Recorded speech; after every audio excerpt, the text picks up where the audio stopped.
যে এই রাজ্যের আদিবাসীদের উন্নয়নে এখন অবধি যা কিছু এটা কংগ্রেসের দান। কংগ্রেস কেন্দ্রের সরকারে থাকা অবস্থায় এই রাজ্যে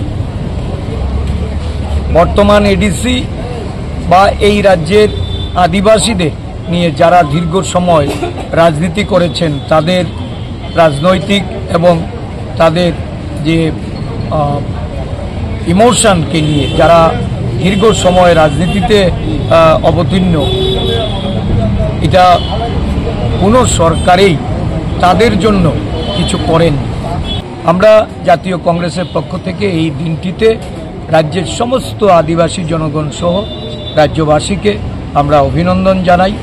ইন্দিরাজির প্রতি শ্রদ্ধা নিবেদন করে উনার যে স্বপ্ন এডিসিকে শক্তিশালী করা, যে 125তম সংশোধনী আমাদের প্রয়াত প্রধানমন্ত্রী ডক্টর মনমোহন সিং সংসদে এনে বিল পাস করে এই বিলের মাধ্যমে অধিক ক্ষমতা এডিসির হাতে তুলে দেওয়া, যা বিগত 11 বছর বিজেপি শাসনে এটা অধরা, যারা এই নিয়ে রাজনীতিতে লিপ্ত হয়েছে।